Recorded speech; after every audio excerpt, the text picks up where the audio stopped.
So, there's this company called Donut Lab that just announced a miracle battery. And I mean, the claims they're making sound like pure science fiction.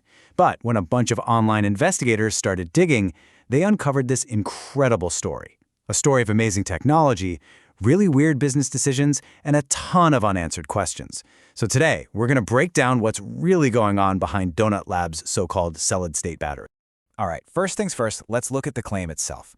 Donut Lab didn't just announce a, slightly better battery. No, they announced something that, if it's true, would completely change everything we know about energy storage. The numbers they're throwing around are just astonishing. I want you to imagine a battery for your phone or maybe your electric car that charges up in seconds, not hours, seconds. And imagine it basically never wears out, lasting for over 100,000 charge cycles. That's what they're claiming. It's like they combine the instant power of a supercapacitor with the energy storage of a top-of-the-line battery. I mean, that is literally the holy grail of energy tech. Okay, now for the headline number. This is the one that really got everyone's attention. An energy density of 418 watt-hours per kilogram. Now, if you're not in the battery world, that might not mean much, but trust me, that figure is absolutely massive. It's all about how much energy you can cram into a certain amount of weight.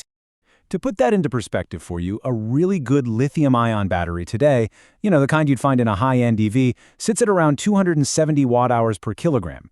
Donut Lab is claiming something over 50% more energy dense.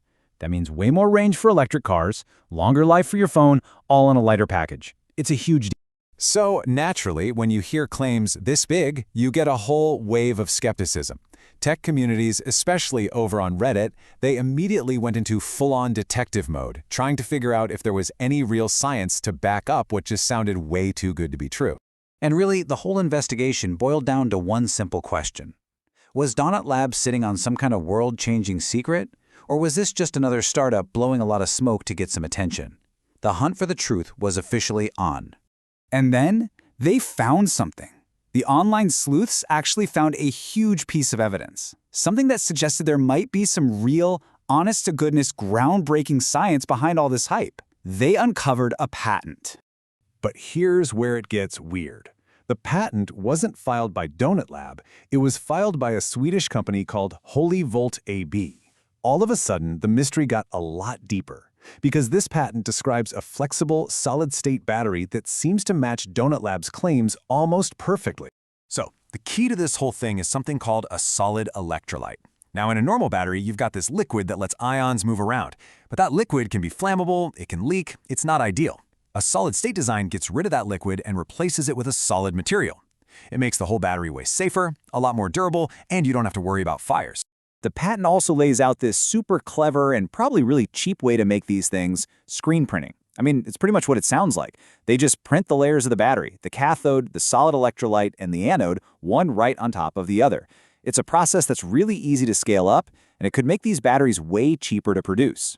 So this patented tech isn't just powerful, it's a massive leap forward in a bunch of other ways. For one, it's flexible and bendable, which opens up all sorts of new possibilities. It's way safer. And get this, the patent says it can be made without any lithium, cobalt, or nickel. Those are three of the most difficult and frankly ethically questionable materials in batteries today. The technology itself? It looks incredible. Okay, so the tech looks legit, but just as people started to get really excited about the science, the focus snapped right back to the company making all the noise.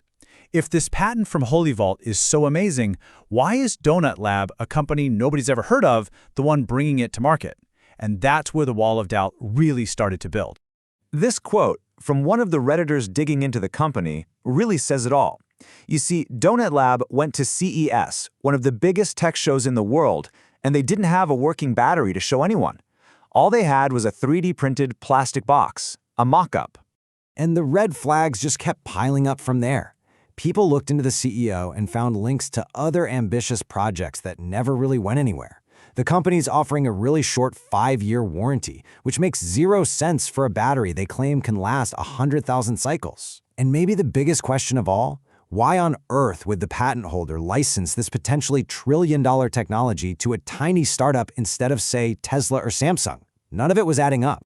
So what we're left with are two completely conflicting stories. On one side, you have what looks like a genuine, game-changing technological breakthrough. And on the other, you have a company that's just surrounded by some pretty serious questions about its credibility. And this table really lays out that central conflict perfectly.